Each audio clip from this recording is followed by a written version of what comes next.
Camera ready. Yes. I wish I could edit. What is up? And welcome to another edition of Worth a Watch with me, Anthony Flotus. With slightly dimmer lighting, couldn't get my lamp to work out as well as I thought I would. But it's a lot better than the orangey crap. I at least hope it is. If not, I'm working on it. Anyways, welcome to another episode, another review, or two reviews should I say, plus a miniature rant. First up, the rant. I fucking hate trailers so much right now. With the two movies, as you can obviously see, Edge of Tomorrow and 22 Jump Street, I will be reviewing in this episode. But trailers are truly one of the most just pivotal uses of marketing that any movie studio, any company, whoever's trying to make a buck off the movie that they're trying to advertise for.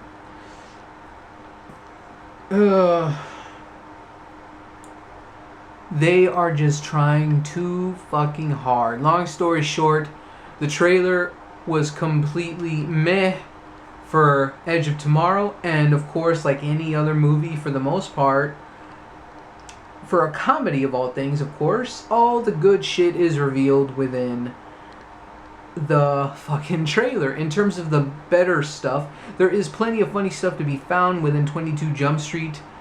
I'm not saying like some other movies like Million Ways to Die in the West. It wasn't as bad as that, where it gave away every fucking joke, but still, it's a shame that trailers keep doing this to us movie fans and casual moviegoers alike, showing the entire fucking movie in the trailer. A good example would be like Christopher Nolan's Interstellar, or another good example for a comedy would be Dumb and Dumber 2. It's the basic outline, it didn't reveal too many jokes, it was very straightforward, to the point, short and sweet. Now to my reviews. Edge of Tomorrow. Tom Cruise, take him or leave him, I don't really care for him, to be honest. But this is one of those few exceptions. I actually enjoyed his portrayal of a very cowardly type character in this movie. He wasn't prepared for battle. He was just a face in the news. That's about it. But then he's thrust into this whole situation. An alien situation goes down. He ends up having the ability to go back and relive the same day over and over, due to a mission that is really not explained too well in the trailers, which is actually a good thing. And he needs to go back in time to fix a certain situation that's going to possibly start a huge entire alien war. And him trying to find Emily Blunt, who is the opposite in here. She's not the wimpy damsel in distress. She is the legit, to quote the film, the full metal bitch. And that is awesome because she does portray a bitch, but a badass bitch. I mean, like, legit strong female character. And not overdone either. It was actually very well done. I very much enjoyed her character a lot in this movie, and her and Tom Cruise had great chemistry, especially doing their mission in regards to the whole source code-ish, rewind everything type deal, reliving the same day, and then the whole alien invasion type deal. That was also pretty badass. The aliens were definitely unique enough. Very much a smart sci-fi movie right here, and I highly recommend it. I'm not a big sci-fi guy either, but again, this is one of those exceptions. It's actually based off a graphic novel or a manga, I'm not sure. But either way, for those of you who bitch about not finding any good adaptations, well, this is one of them. So I would highly recommend it if you've yet to see it. Next up, my review for 22 Jump Street. All I gotta say is,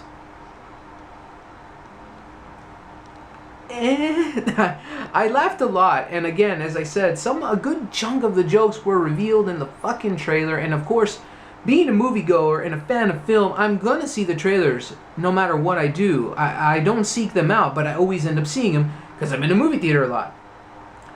But, well, not recently actually, the last couple weeks I've been kind of MIA, but no matter what I'm gonna do, I'm gonna see these damn trailers, and some of them, unfortunately, as I said in the beginning of the video, they ruin fucking movies, and some of the best lines are revealed in the trailer for this movie. And there is still plenty of jokes to be had in this movie. I laughed out loud quite a bit, had myself some good fun with my cousin and whatnot. We had a good laugh, and I guess what I didn't care for in the first film and this, I don't care about Jonah Hill and Channing Tatum as the lead characters. I like them more in supporting roles, if that makes any sense. That's why I bought the first one on Blu-ray back in Black Friday. I got rid of it because I realized that. I'm just like, this is funny, but it's okay. I had a lot of fun with them regardless. To be neutral, I will say this. If you definitely dig Jonah Hill, more of him, instead of him just being in a supporting role like in This Is the End, or in the award-winning roles like in Moneyball or Wolf of Wall Street, which is where I like him at, he just shines better. Less is more is what I'm saying. When he's up in front and center, it gets a little for me. The same with Channing Tatum. Definitely funny in terms of an actor. We all never knew he could do that, especially from the start of his career, where he tried to be that heartthrob type casted guy, but he's actually legitimately, he has good timing with Jonah Hill, and I enjoy their chemistry, but I think that's what the problem with the first one and this one is. I don't really care for them to be front and center. They're not my go-to favorite actors, I guess, and that's just a personal preference. But there are a legit amount of people that find these movies some of the best comedies of the year. And this one is definitely a little bit better than the first because of the end credits scene. I will recommend that for sure. Ice Cube is fucking awesome as always when it comes to R-rated films. He does a much better job. When he's restricted, like in Ride Along, it's a throwaway, but he's definitely funnier in this film and in the first film compared to Ride Along. So I definitely, if you like Ice Cube, definitely see it for his role because it's hilarious. Lots of good jokes overall anyways, regardless of the trailer shit. And I enjoyed myself, and I can't complain. It made me laugh quite a bit. So both movies I recommend if you're a fan of Jonah Hill and Channing Tatum, or if you're a fan of Tom Cruise and Emily Blunt, or sci-fi or comedies. I definitely still recommend both movies. I may not prefer 22 Jump Street, and which is a rarity that I don't like comedies as much, but I still recommend it. I definitely just say, if you want some good fun at the movies, either one of them is good to go. Even though 22 Jump Street was definitely really repetitive, but at least it was self-aware, so I guess I'll give it that. It was clever enough.